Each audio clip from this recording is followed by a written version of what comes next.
Olá pessoal, vamos começar então mais uma videoaula sobre treinamento de habilidades do curso de medicina da Unifenas, do treinamento de habilidades do terceiro período do bloco Nascimento. Vamos falar então um pouco sobre a utilização da otoscopia, um método de avaliação então das patologias do ouvido médio a externo, né? Para tratamento de várias infecções. Isso é uma das coisas um dos procedimentos mais realizados numa consulta pediátrica, porque é muito frequente queixas de via aérea superior e o complexo ouvido-garganta é um dos mais afetados na faixa etária pediátrica. Então, o conceito de otoscopia seria a visualização da membrana timpânica com a utilização de um espéculo acoplado a uma fonte luminosa com ou sem a ajuda de lentes de aumento ou, mais modernamente, das videootoscopias. Você pode realizar a otoscopia utilizando apenas o cone de plástico, né, ou o espéculo, né, e utilizando uma fonte luminosa que ela pode ser utilizada e, inclusive, acoplada naquela lanterna que você usa na testa, igual os otorrinos, mas o mais comum é a gente utilizar mesmo o otoscópio para fazer a utilização da otoscopia. A otoscopia é o principal método clínico, o principal procedimento para avaliação, então, das patologias do ouvido médio.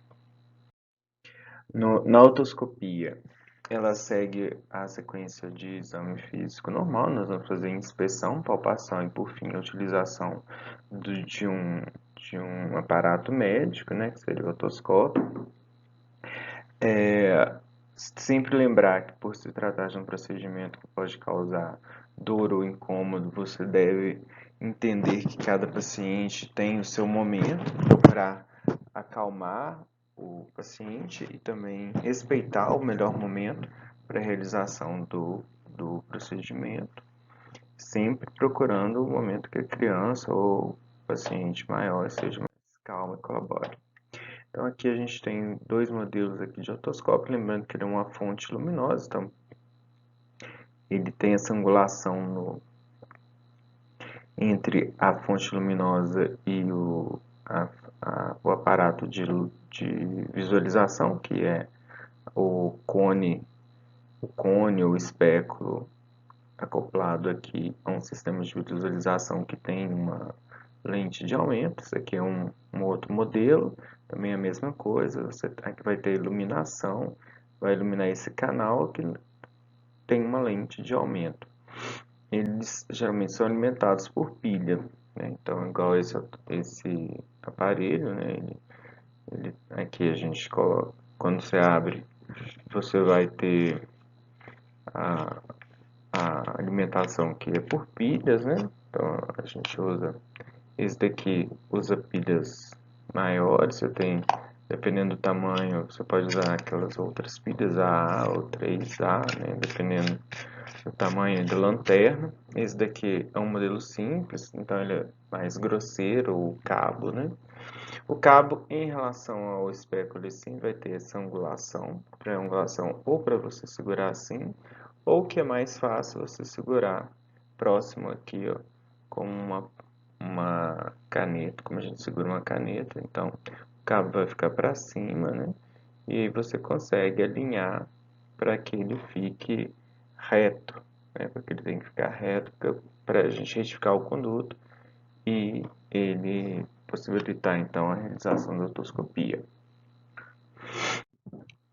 Relembrando então a anatomia, nós temos o pavilhão auditivo, né, drenando então para o conduto auditivo externo, e aqui nós temos a membrana timpânica que tem essa angulação, né, de cima para baixo, ela sendo mais fixada aqui profundamente na parte inferior, o que torna ela mais tensa da metade inferior e a metade superior mais frouxa.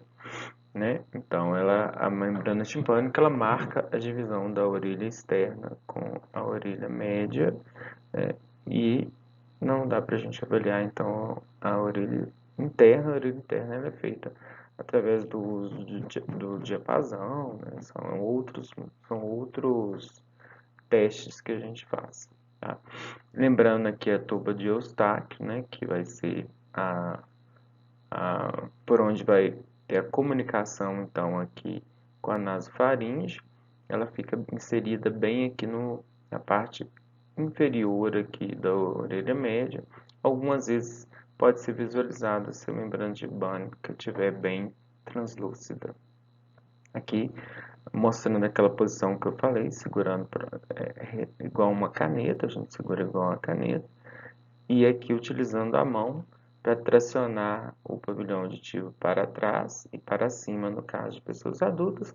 Quando é criança, a gente geralmente traciona para trás e para baixo, a fim de retificar o canal auditivo, e utiliza o próprio espéculo para fazer uma tração do tragus para abrir o canal auditivo para poder introduzir o espéculo. Então, um passo a passo da realização da artroscopia, a gente tem que primeiro posicionar a cabeça, né, adequadamente do paciente, de forma que a gente tenha acesso à região da orelha para fazer o exame, fazer a inspeção da orelha externa, né, procurando aí qualquer sinal patológico. Depois a gente vai fazer a tração do pavilhão auditivo para retificar o canal. Então, em adultos, a gente faz uma tração para cima e para trás. Para as crianças, a gente traciona para trás, porém para baixo. Tá? Deve-se segurar o otoscópio com a mão do mesmo lado que você vai realizar o exame, para poder não atrapalhar, para que a sua mão não atrapalhe a visualização. Tá bom? Escolher um cone plástico adequado seria escolher o tamanho do cone deve ser adequado ao canal. Então, crianças, vocês vão usar cones mais estreitos, adultos, crianças maiores, os cones podem ser mais grosseiros, né, com um calibre maior, que vai facilitar, claro, vai facilitar a visualização, mas em crianças não adianta, porque também ele é limitado pelo tamanho do conduto auditivo. A gente sempre vai segurar o otoscópio, então, firme. Existe a posição, você pode segurar com o cabo para cima, ou você pode segurar com o cabo para baixo, mas nisso vai exigir uma angulação que o seu ombro vai ficar numa posição que não é anatomicamente correta. Isso vai facilitar então dor e vai acabar atrapalhando a visualização. Quando você segura assim, o seu ombro fica para baixo, então a sua posição ela fica melhor e fica mais fácil de fazer. Lembrando que você vai inserir o otoscópio de forma que a sua mão não vai atrapalhar a visualização. Depois que você já se posicionou, escolheu o cone adequado e está segurando o otoscópio, você vai introduzir o otoscópio na entrada do canal auditivo, já examinando o conduto auditivo externo, procurando aí sinais de cerume, sinais de inflamatórios, você pode ter edema, então você vai notar um conduto mais fechado, presença de secreção, de sangue, de líquido cefalorraquidiano.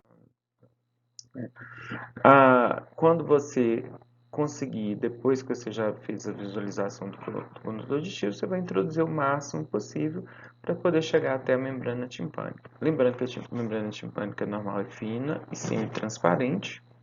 Quando vista pelo otoscópio, ela parece cinza, perolada, e muitas vezes algumas das estruturas do ouvido médio podem ser visualizadas. Então a gente pode ver a parte superior da membrana timpânica, correspondente a 1/5 dela, é a parte flácida, o restante é a parte tensa.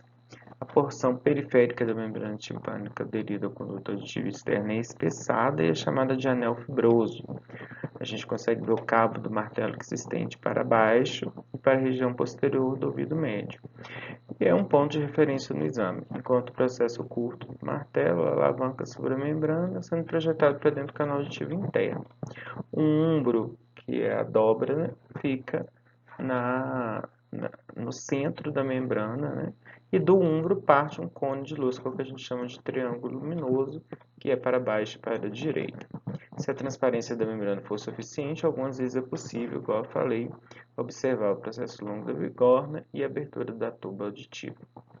A gente sempre vai observar se a membrana de pânico está íntegra, se ela está translúcida, se tem sinais inflamatórios, se há conteúdo no ouvido médio abaulando a membrana timpânica, que são sinais aí, então, de patologias inflamatórias, por exemplo, as otites. Então, aqui a gente tem a membrana timpânica normal, lembrando aquela anatomia que eu falei, ao cabo do martelo, né, na região posterior superior, né, ele marca, se você traçar uma linha, ele divide, então, na parte superior e posterior, e aqui na parte inferior anterior, inferior anterior. Essa é a parte mais densa, e aqui a parte flácida, né, que é essa região aqui da membrana. Aqui vocês estão vendo o umbro do martelo, partindo dele para baixo e para a direita, você vai ter o triângulo luminoso, né? E aqui o anel fibroso, que é a parte de inserção da membrana na estrutura óssea. Aqui, de um outro ângulo, você percebe aqui então também o cabo do martelo, o umbro, né? E aqui apontando para baixo, para a direita, triângulo luminoso. Vocês vão ver também uma membrana timpânica transparente, cinza perolado, né? Anel fibroso, e o conduto auditivo está limpo, né? Aqui nós temos novamente aqui uma membrana timpânica, né? Uma otoscopia normal. Vocês veem aqui o anel, triângulo luminoso partindo do ombro, cabo do martelo.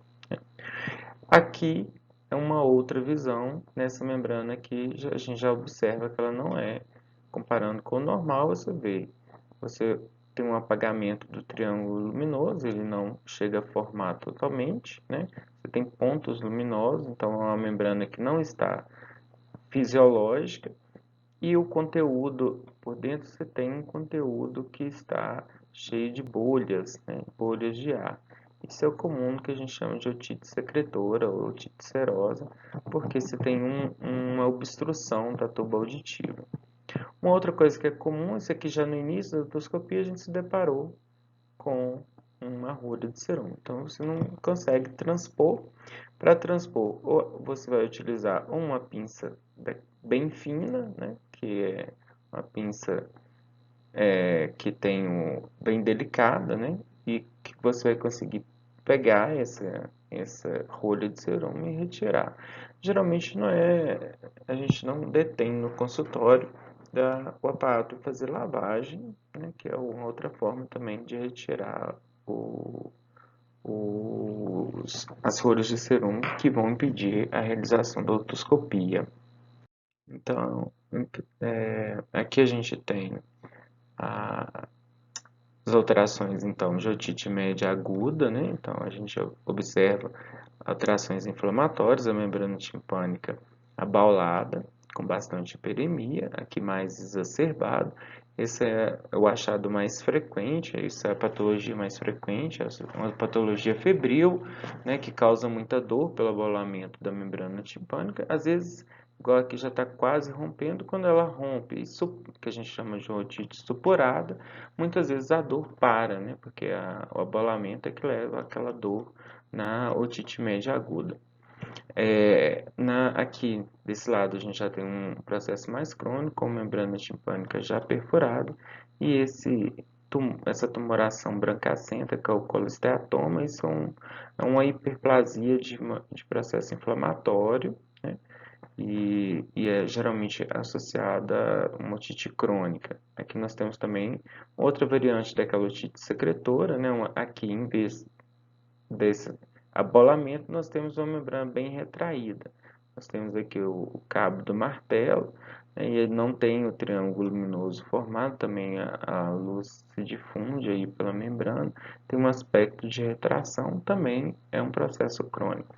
Bem, a otoscopia, então, é um procedimento que a gente vai fazer muito na prática médica, muito em atendimentos ambulatoriais, e vocês vão fazer bastante isso em prática, né? Depois a gente vai fazer demonstrações e treinamento para que vocês consigam realizar essa atividade na prática clínica ambulatorial que vocês vão realizar.